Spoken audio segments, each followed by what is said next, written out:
যুক্তরাষ্ট্রে খাদ্য সহায়তা কর্মসূচি স্ন্যাপ নিয়ে নতুন বিতর্ক শুরু হয়েছে। ক্যানসাস, নেভাডা, ওহাইও ও ওয়াইওমিং সহ বেশ কয়েকটি অঙ্গরাজ্য এখন এই সুবিধা ব্যবহার করে সোডা, ক্যান্ডি ও চিনিযুক্ত পানীয় কেনা নিষিদ্ধ করেছে। ট্রাম্প প্রশাসনের অনুমোদিত বিশেষ ছাড়ের মাধ্যমে এসব সিদ্ধান্ত কার্যকর করা হয়েছে। তবে ভিন্ন ভিন্ন নিয়মের কারণে ব্যবসা প্রতিষ্ঠানগুলোর জন্য তৈরি হয়েছে জটিলতা এবং আইনি চ্যালেঞ্জের সম্ভাবনাও দেখা দিয়েছে। মার্কিন যুক্তরাষ্ট্রে খাদ্য সহায়তা কর্মসূচি বা স্ন্যাপ নিয়ে বড় ধরনের পরিবর্তন আসছে। দেশটির আরও 4টি অঙ্গরাজ্য কানসাস, নেভাদা, ওহাইও এবং ওয়াইমিং তাদের ফুড স্ট্যাম্প গ্রহীতাদের জন্য খাদ্য তালিকায় নতুন বিধিনিষেধ আরোপ করেছে।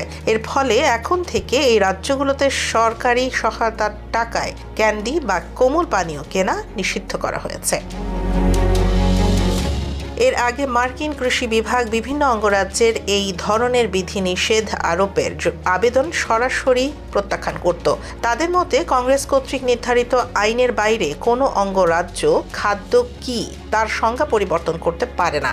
কিন্তু 2025 সাল থেকে ট্রাম্প প্রশাসন এই নীতিতে পরিবর্তন আনে।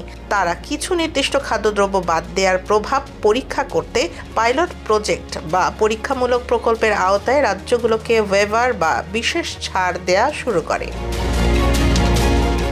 এগ্রিকালচারাল সেক্রেটারি ব্রুক রোলিন্স এই পদক্ষেপকে আমেরিকাকে পুনরায় সুস্থ করে তোলার অংশ হিসেবে বর্ণনা করেছেন।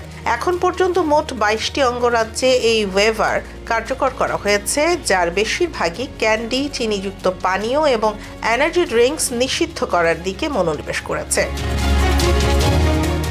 তবে এই বৈচিত্র্যময় নিয়ম নিয়ে উদ্বেগ প্রকাশ করেছেন বিশেষজ্ঞরা। কার্ডোজো স্কুল অফ লর অধ্যাপক টাইসন লর্ড গ্রের মতে প্রতিটি অঙ্গরাজ্যের ক্যান্ডি বা চিনিযুক্ত পানীয়ের সংজ্ঞা আলাদা হওয়ায় খুচরা বিক্রেতারা চরম বিভ্রান্তির শিকার হচ্ছেন। প্রতিটি দোকানে এখন point of sale software update করা এবং কর্মীদের নতুন করে প্রশিক্ষণ দেয়া ব্যবসায়ীদের জন্য বড় চ্যালেঞ্জ হয়ে দাঁড়িয়েছে। ব্যবসায়ীরা চাইলে এই পরিস্থিতির বিরুদ্ধে আইনি ব্যবস্থা নিতে পারেন বলে মনে করছেন বিশ্লেষকরা।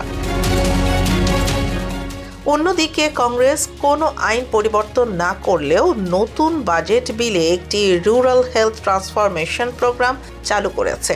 সেখানে যে রাজ্যগুলো স্ন্যাপ বিধিনিষেধের আবেদন করবে তাদের বিশেষ ইনসেন্টিভ বা সুবিধা দেওয়ার ব্যবস্থা রাখা হয়েছে। এটি রাজ্যগুলোকে কড়াকড়ির দিকে আরও বেশি উৎসাহিত করছে। সব মিলিয়ে এই কর্মসূচিটি উদ্দেশ্য এখন আর কেবল ক্ষুধা মেটানো নয়, বরং মার্কিন নাগরিকদের পুষ্টির মান উন্নয়নের ওপরও জোর দেওয়া হচ্ছে।